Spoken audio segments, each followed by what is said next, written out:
The Upside Down has been leaking into Hawkins for decades, long before 1983 and 11 ever cracked open a proper gate. Fans caught all the classic "Hawkins is doomed, but nobody notices" signs, classic signs of the Upside Down quietly pressing against reality, which viewers now look back on like, how did the town not realize something was wildly off? So what was happening? The theory says the dimension had been leaking in small doses, tiny fractures in the fabric of the world.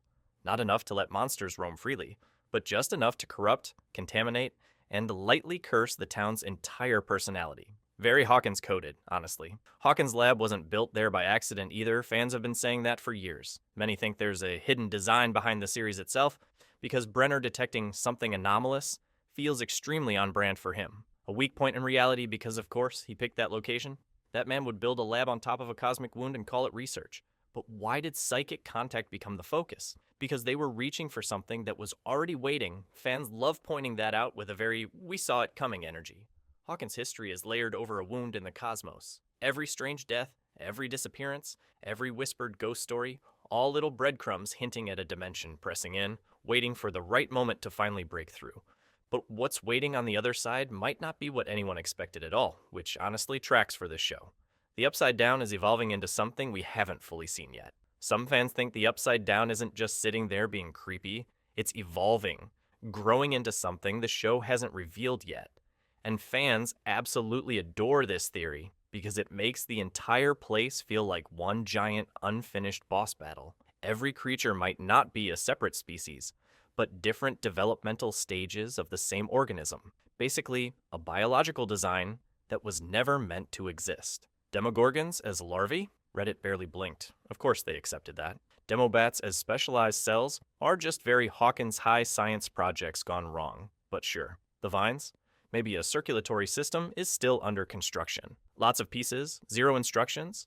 Reddit's convinced the entire dimension is one massive creature assembling itself piece by piece, which would be almost poetic if it wasn't so deeply terrifying. And when you hurt a vine and a Demogorgon reacts, it's literally the same body experiencing pain. Fans caught that detail early and never let it go. Vecna thinks he's in charge, but he might just be a parasite living inside something that's slowly waking up. Very Villain thinks he's the mastermind, but is actually a tenant. Energy. And if that's true, everything the party's been fighting is just the warm-up act. The real monster hasn't even finished forming yet, which is exactly the kind of existential nightmare the Duffer Brothers would absolutely save for Season 5. But stay calm for the next one, because at this point, it is what it is. You can only survive there if you stay calm. Some fans think the Upside Down doesn't care about sound at all. Not your screaming, not your running, not even your dramatic "I'm so doomed" gasp. Instead, they believe it reacts to brainwaves. Basically, your emotional Wi-Fi signal. According to this theory, silence doesn't save you. What actually saves you is vibing at absolute zero. If you stay calm enough, the dimension just scrolls past you like not interested. But the second you panic, boom, you light up like a glowing red notification. Fear becomes a beacon. Anxiety turns you into a walking push alert for monsters. So in this version of the Upside Down, the real survival strategy isn't staying quiet, it's staying mentally offline. But staying chill might not help if the dimension is actively hunting specific people, right? The Upside Down marks its victims with spores. Spores leave a signature. Basically, the Upside Down's way of GPS tagging you. Will coughed up slugs, dart popped out of one, and fans have never recovered. The spores cling to skin, clothes, even your breath. They're not passive. They track you with the precision of something that never loses what it marks. Once you're marked, the dimension knows where you are, which explains why certain houses stay cursed and why some characters cannot catch a break. Will was tagged in Season 1. Hopper the same year. Joyce in Season 2. Nancy, Jonathan, and Steve all added to the Upside Down's contact list. Contamination never really leaves, and fans believe Vecna uses it to choose his victims. And honestly, those spores might be doing more than marking. They might be quietly changing people in ways nobody's ready to talk about yet. By the way, if you love Stranger Things, I'd really appreciate it if you could subscribe. It helps more than you know. Time moves differently in the Upside Down. The moment you step inside, everything slows, then snaps, then drifts in ways that feel wrong in your bones. Fans point to Will's disappearance as the first real clue. A week passes in Hawkins, yet his body returns like almost no time has moved at all. Same face, same frame, but something in his eyes suggested he'd been trapped somewhere far longer. According to one theory, the Upside Down doesn't freeze time, it loops it. Seconds curl back on themselves, Minutes stretch thin, and hours fold like paper. You can wander for what feels like a day, and return moments later, or blink and find entire nights missing. It's unpredictable, nonlinear, and quietly hostile. The vines don't grow, the clocks don't tick, and the air feels thick, as though the dimension is holding its breath. Fans think this fractured rhythm is intentional, a defense mechanism, a way for the Upside Down to keep intruders disoriented, half awake, and never sure how long they've truly been there, and if the place can rewrite time, what else can it bend next? Gravity works in reverse in certain areas. You must be wondering why. Well, it's because, of course, the Upside Down couldn't let one law of physics stay normal. Fans swear they've seen characters falling upward, particles drifting around like they're auditioning for a space movie, and vines hanging from the sky as if gravity just gave up. Blink and you miss it, but once you notice, it's a place where the laws of nature feel unfinished and unstable. The pull of gravity seems to change depending on the location, the Mind Flayer's vibe, or whatever mood the dimension is in that day. Some spots pin you to the floor, others threaten to get you into the ceiling. Fascinating to observe, but devastating for anyone caught inside. The geography is unstable, a chaotic remix of Hawkins where the ground can suddenly decide it wants to be the sky. Walking in a straight line is good luck, but you might flip, fall, or phase through something that should be solid. The Upside Down behaves like a world running on fractured physics, and surviving it requires impossible intuition. But physics is nothing compared to the way it manipulates your mind. The Upside Down shows you your worst memories. The Upside Down doesn't just trap you, it studies you. Fans love pointing out how it reads minds, pulling your memories and projecting them like it's running its own creepy slideshow. Will seeing his house, his street? Yeah, the fandom lost it. Nancy finding her bedroom exactly the same, but wrong. Classic, oh, it's doing this on purpose moment. The theory says the dimension doesn't show you what is, it twists what you care about most. Hope becomes bait. Familiarity becomes a weapon. Very emotionally manipulative behavior. But the Upside Down has always had villain energy. Fans think it's intentional, not accidental. It knows dangling home in front of people hurts more than any monster ever could. Terror is in the memories it throws back at you, deep inside where the show loves to hit the hardest. The Upside Down is trying to replace our world piece by piece with very copy your homework but make it evil behavior. Fans have noticed it never creates anything new. It just recreates Hawkins with unsettling accuracy. It's not trying to destroy the town, it's trying to overwrite it, one cursed molecule at a time. Every time someone crosses over, the dimension picks up more details, like it's updating its map pack. By Season 4, it's basically Hawkins 2.0 with the same houses, same streets, same everything, just absolutely not livable. Fans say the goal isn't annihilation, but full-on replacement. And what if the creatures we've already seen are only the first hints of what this dimension can become? Every monster in the Upside Down represents a different fear. Very convenient for a dimension that loves trauma as much as it loves copying architecture.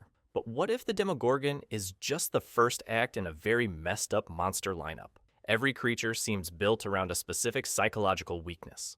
The Mind Flayer is losing control, Demobat's panicking in swarm form, and Vecna, guilt and trauma got a body. Fans love pointing out how each monster knows exactly what terrifies its victims.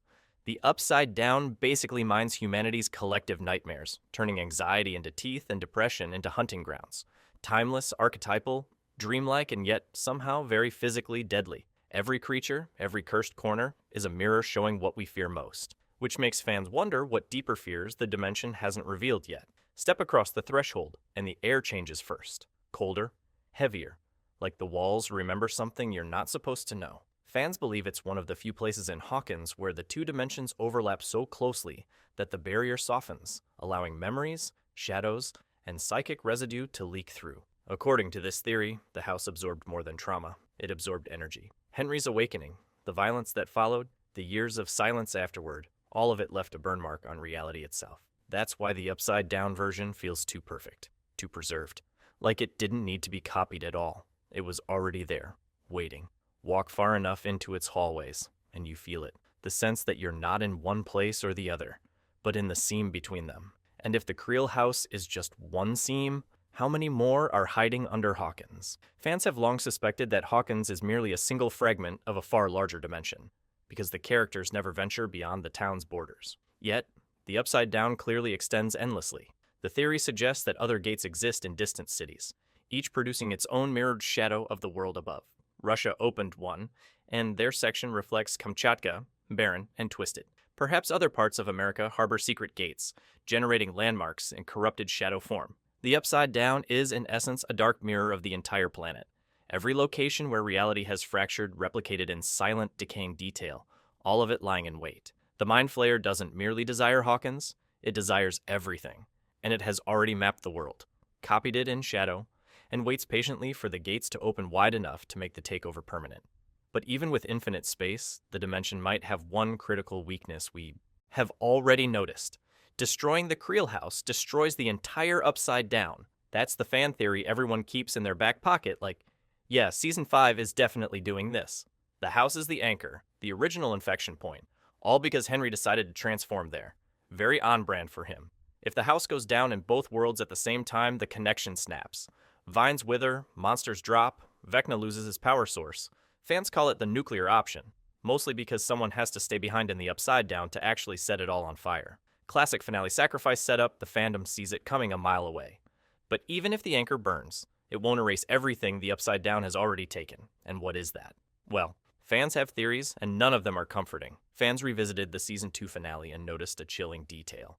Will, in the bathroom, coughs up a slug, which is washed down the sink, and life seemingly moves on, yet that slug survives. It grows into Dart, the Demodog, and the theory suggests it wasn't merely a parasite. It was part of Will himself, his cells, his DNA, transformed and corrupted by the Upside Down. Time spent in the dimension extracts pieces of those who enter, studying and reshaping them. That is why Dart recognizes Dustin, why it shows fragments of memory and even remnants of human emotion beneath its monstrous instincts. Fans speculate that every person who has crossed over, Hopper, Joyce, Nancy, Steve, and others, has left behind cells that have been weaponized by the dimension. Wait, what if the Upside Down copies people, and somewhere within its infinite expanse, shadowed versions of the party continue to grow and evolve? What if fans are right, and this creature waits for the moment they can cross over into the real world? If that's true, the implications are far more unsettling than anyone realized. So which Upside Down secret makes the most sense? Drop your theories in the comments, and let's see who's figured out what the Duffer Brothers have been hiding since Season 1.